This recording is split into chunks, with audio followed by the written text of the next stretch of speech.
ایک صاحب سوال کرتے ہیں کہ اللہ تعالیٰ نے جب فرشتوں کو بھی صرف عبادت کے لیے پیدا کیا تھا تو اس میں کیا حکمت تھی کہ مسلمانوں کو بھی عبادت پنجگانہ نماز اور نوافل وغیرہ پر لگا دیا؟ یعنی فرشتے کافی نہیں تھے؟ اللہ تعالیٰ کی وہ کیا تھی وہ طلب عبادت کی کہ گویا پوری نہیں ہو رہی تھی؟ اچھے بڑے فرشتے عبادت کیا کرتے تھے، اوپر سے مسلمانوں کو بھی لگا دیا۔ حالانکہ صرف مسلمانوں کو نہیں، اللہ تعالیٰ تو یہ فرماتا ہے ما خلقت الجن والانس الا لیعبدون، میں نے تو پیدا ہی نہیں کسی مخلوق کو کیا سوائے عبادت۔ جن و انس دونوں کو عبادت کی خاطر پیدا کیا۔ اور پھر آگے ایک اور سوال کہتے ہیں اور عبادت کام کیا آئی ہمارے؟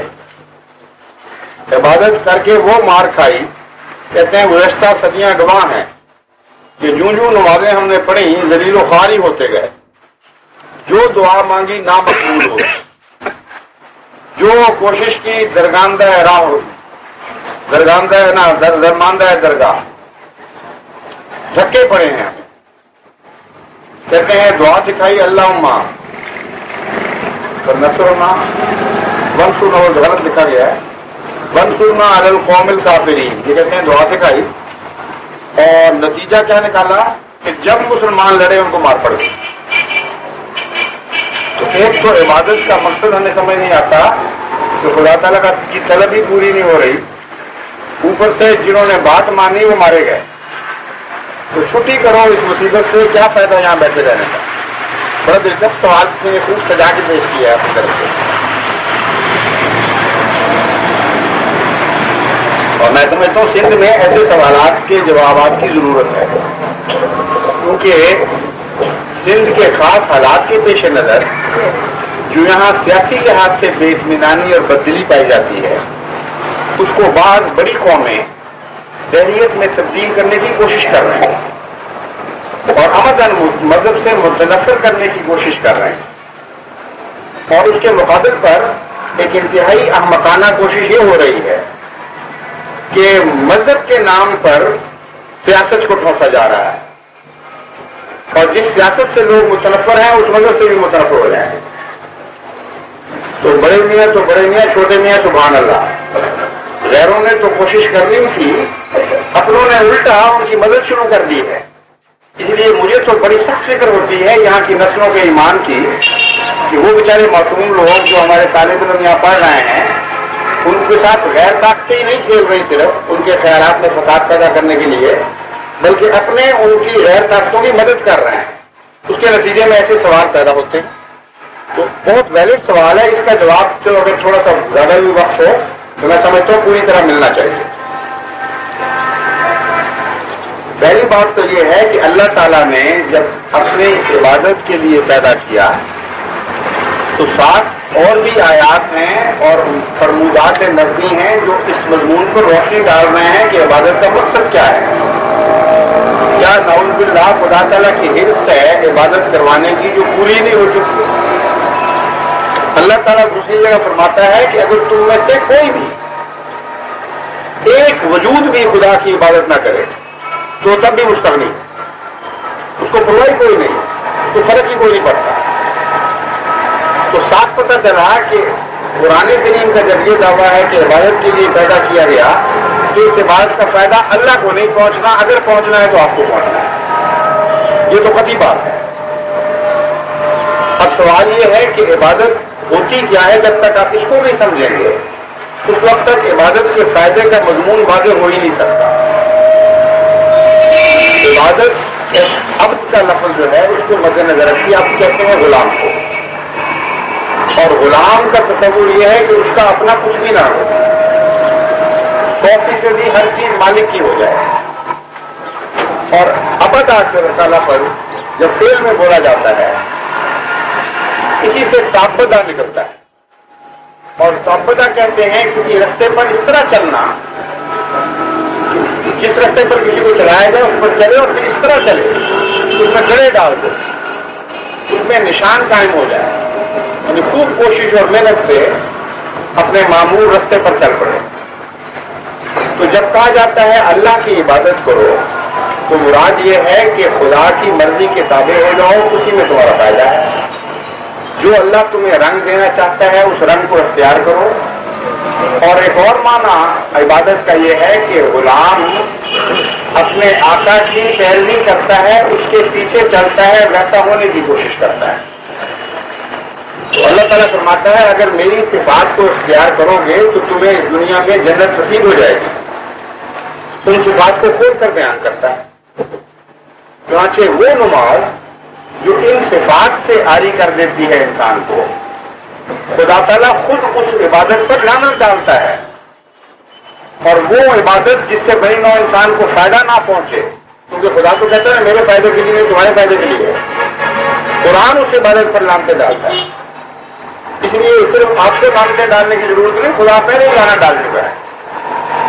فرماتا ہے کہ ایسے عبادت کرنے والے ویل للمصلین، لعنت پڑے، ہلاکت ہو ان مسلمین پر. ہم عن صلاتہم ساہون، وہ عبادت کے فرض میں سے ہی حاصل ہیں.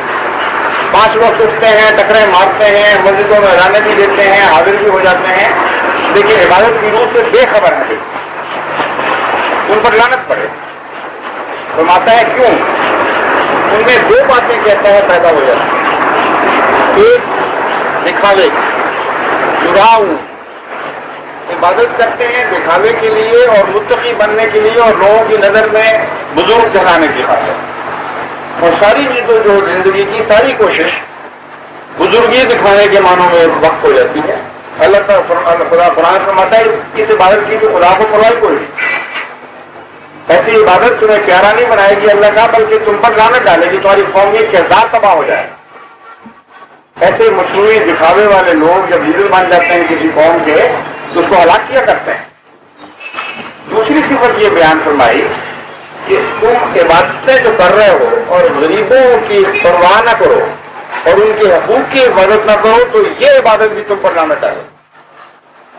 یمنعون الماعون، یہ فرمایا کہ یہ کون سے میرے عبادت کرنے والے ہیں؟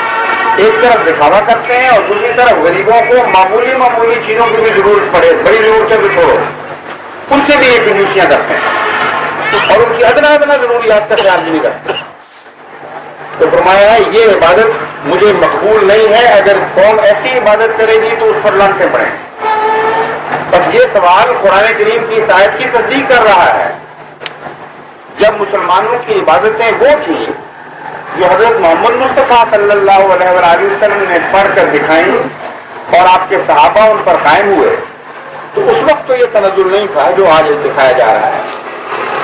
اس وقت تو ان باتوں کی برکت سے ایک عرب کی جاہل بے معنی قوم جو دنیا کی 2 بڑی طاقتوں کے درمیان کوئی حقیقت ہی نہیں رکھتی، یعنی مشرق میں ایک بڑی طاقت تھی اور مغرب میں بھی ایک بڑی طاقت تھی، ایک طرف کسرا اور ایک طرف پیسہ. عرب کو پوچھتا کون تھا؟ وہ تو جب چاہتے تھے رنگیز کے رکھ دیتے تھے. معمولی فوج بھیج کر ان کو سنائے اس طرح دلواتے تھے کہ ایک دفعہ 70,000 عربوں کو تو اس طرح انہوں نے حلقوں سے، یعنی لوہے کے حلقوں سے میں پرو دیا کہ کندھے سے ہلکا ایک طرف سے گزرا، ایک طرف سے بھی ہلکا گزرا اور یہ ہاتھ پیچھے باندھ کر اس ہلکے میں پروئے گئے. ایسے ان کو چھوڑ دیا کہ عبرت کا نشان ہو تم، اگر کبھی ہمارے ملک کی طرف بری آنکھ سے دیکھا تو ان سے یہ سلوک ہم کریں گے. یہ کون ہے؟ جب عبادت وہ کی جو خدا چاہتا تھا، جس میں نفس کی کوئی بلونی شامل نہیں تھی اور بڑی نو انسان کی گہری ہمدردی تھی اور غریبوں کا خیال رکھا جا رہا تھا، اس وقت اس عبادت نے وہ پھل دکھائے کہ دیکھتے دیکھتے کسرا کی حکومت بھی غلام ہو گئی اور قیصر کی حکومت کو بھی پارا کرنا شروع کر دیا. پھر عبادت میں رنگ بدلے، پھر وہ رنگ آ گئے جو آج کل ہیں. اور آج کل کی مسلمانوں کی ذلت اور کئی 100 سال سے مسلمانوں کی ذلت یہ گواہی دے رہی ہے کہ قرآن سچا ہے، تم جھوٹے ہو. اگر قرآن والی عبادت تم کر رہے ہوتے تو خدا تعالیٰ تم سے یہ شروع نہ کرتا.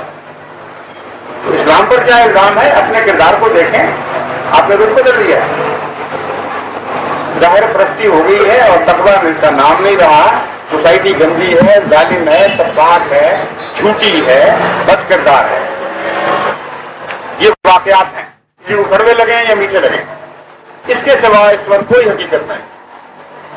اپنے لفظ کی خاطر لڑتے ہیں، علماء فساد برپا کرتے ہیں، ایک دوسرے کے خلاف فتوے دیتے ہیں، ایک دوسرے سے لڑاتے ہیں، ایک دوسرے کو خون کو مباح کرتے ہیں، قتل کا حکم دیتے ہیں، فساد کا حکم دیتے ہیں، اور پھر کہتے ہیں ہم عبادت کر رہے ہیں۔ تو قرآن میں تو عبادت کی نشانیاں بتائی نہیں گئی، تو پھر کس طرح ان کی عبادت قبول ہو جائے گی؟